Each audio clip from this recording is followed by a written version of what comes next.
Olá, está no ar o programa Parlamento com Deus. Esta semana nós vamos falar sobre a importância dos estabelecimentos e instituições contarem com profissionais capacitados em linguagem de Libras. Aqui no estúdio eu vou conversar com a deputada Graça Pereira, com a professora Rejane Silveira, do Instituto Nacional de Educação de Surdos, e com Isaac Gomes Moraes, intérprete de Libras.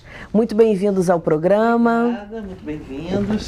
Deputada, a senhora teve ideia de criar um projeto de lei falando exatamente disso, da importância de se ter essa capacitação profissional. E aí eu queria que a senhora contasse um pouquinho essa história. A senhora recebeu denúncias no seu gabinete? Foi observação apenas? Foi observação em vários acontecimentos, em vários eventos, a dificuldade que os surdos eles têm em se comunicar. Então nós fizemos um projeto em 2011, está tramitando na casa, já passou por 4 comissões, que ele obriga a disponibilização de ter uma pessoa capacitada nos locais, ele tem que ser capacitado em Libras.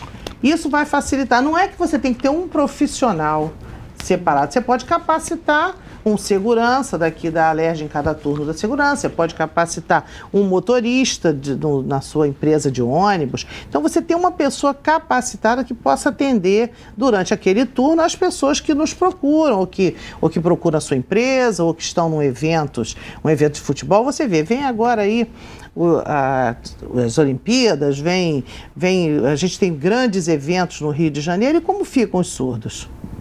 De que forma eles vão se passar mal aqui hoje dentro da Alerj? Quem é que vai socorrer? Quem é que vai saber o que está acontecendo com ele? Então é isso que nós procuramos, o Instituto também, para conversar com eles e saber quais são as maiores necessidades, que a gente pode também adaptar ao nosso projeto de lei, a gente também pode... Sim, isso é muito importante, né? Porque eles é que sabem quais são as necessidades maiores que eles passam no dia a dia. Certo. Isaac, ele está traduzindo aqui com a linguagem de Libras para a professora Rejane o que nós estamos conversando. Isaac, aí eu queria que você fizesse uma pergunta para a professora, e eu queria que você perguntasse a ela o seguinte: qual a importância, o que esse projeto de fato pode ajudar na vida da pessoa que tem essa limitação, que tem esse problema, o que ela já passou quando ela foi a algum lugar, enfim, não pôde ser bem atendida. Eu queria que ela contasse uma experiência da vida dela que pudesse traduzir para a gente melhor a dificuldade que os surdos mudos têm nos estabelecimentos que não há esse profissional. Eu já tive uma experiência, né, na verdade, algo que aconteceu comigo há um tempo atrás, né? Na verdade, são várias experiências desde pequena, né? Eu fui até uma padaria,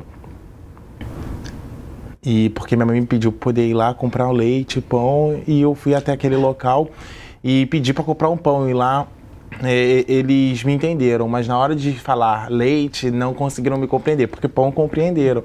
E eu precisava escrever, mas como é que eu ia escrever se naquela época eu não sabia escrever?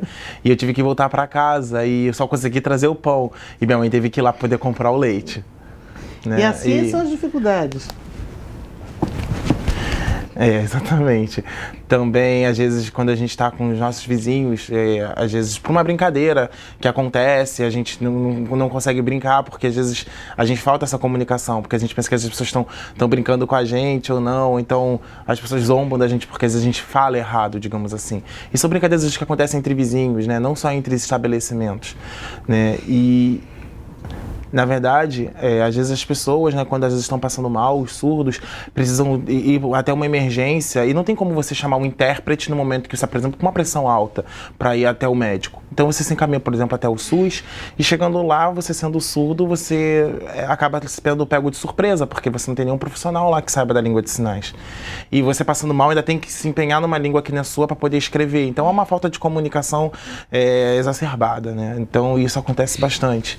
Nas farmácias também são muitas limitações. Hoje nós temos remédios que eles têm aquela leitura em braille, né? Então isso facilitou um pouco, já né? Tá pronto isso, né, para os cegos. E a língua de sinais? E onde está o intérprete nessas instituições, né? Ou pelo menos uma pessoa que saiba a língua de sinais, para que possa ter esse tipo de comunicação básica, né? E na verdade não é é só você ter ali um dos farmacêuticos ou um dos balconistas que esteja capacitado na linguagem de Libras, né?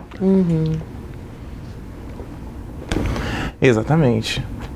Isaac, e como é que surgiu essa sua vontade de aprender a linguagem de Libras? Eu comecei, né, com 13 anos de idade, comecei numa igreja, na Nova Vida de Olaria.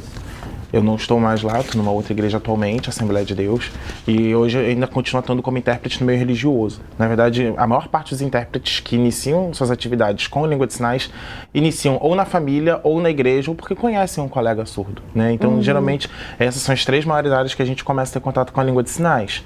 No meu caso, foi por meio de uma instituição religiosa. E desde os 13 anos eu venho desenvolvendo a capacidade de tradução e interpretação em língua de sinais, e na qual eu atuo até hoje, né? Até mesmo deixei de ser engenheiro para poder estar trabalhando nessa área e querendo me especializar em linguística, né? Para fazer pesquisas na área da língua de sinais mesmo. Inclusive, até uma questão que é interessante comentar, que não é linguagem de Libras, né? É língua, ela é uma língua tão estruturada como a língua portuguesa, por exemplo. É tão complexa como o alemão.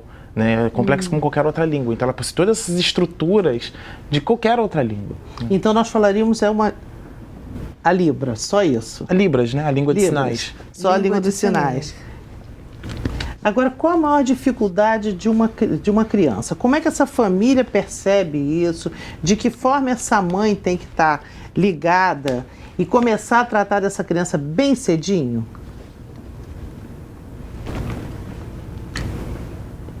A detecção, né, da surdez, ela pode procurar um médico, então até uma fono, e perceber também através de alguns exames se essa criança é surda ou não.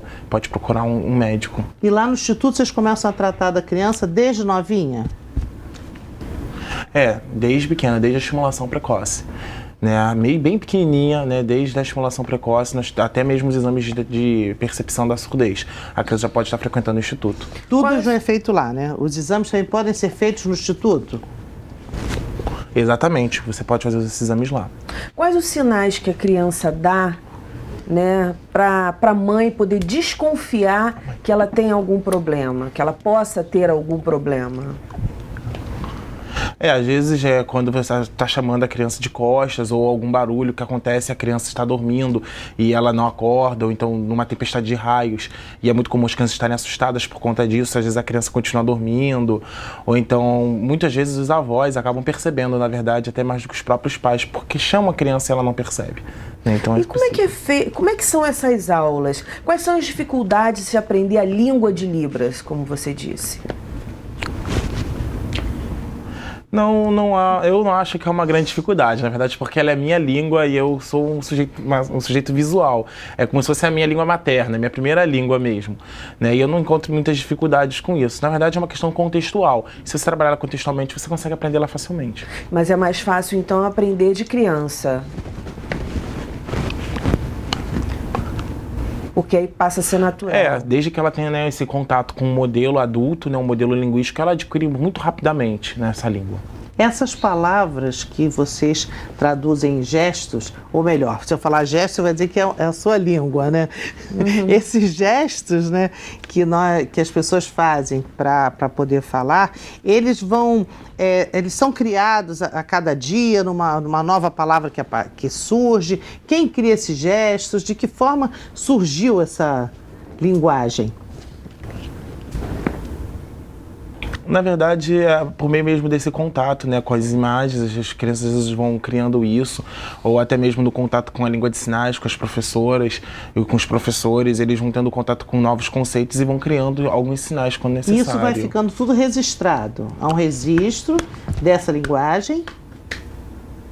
Tem todo um registro sobre esse documento, sobre isso. Né, a gente trabalha até mesmo dentro com alguns dicionários da língua de sinais.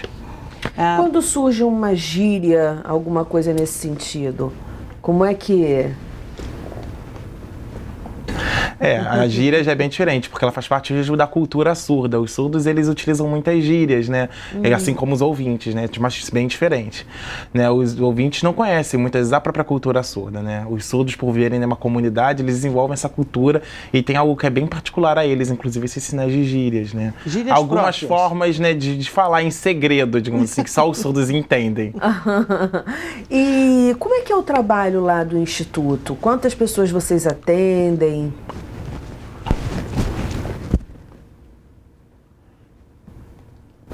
Hoje nós temos aproximadamente 600 alunos surdos que estamos atendendo, 600, 700 atualmente. A criança que ela é surda, como que a gente faz para ela aprender, como é que a mãe leva até lá para ela poder estudar, né? No caso, estudar. E ter um acompanhamento depois no colégio.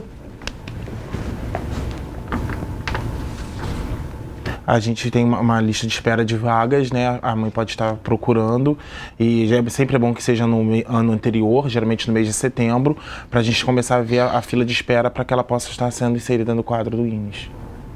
E aí ela vai ter um currículo dela escolar. É lá ou ela vai frequentar uma escola normal? Uma escola... Não, dentro do próprio instituto nós temos o CAP do INES e ela estuda diretamente lá. Então ela querendo estudar no instituto, ela já se desenvolve lá mesmo. Sim, na hora da faculdade é que ela leva o intérprete. Exatamente. Vou pedir licença a vocês, a gente vai para um breve intervalo e volta já já, não sai daí não.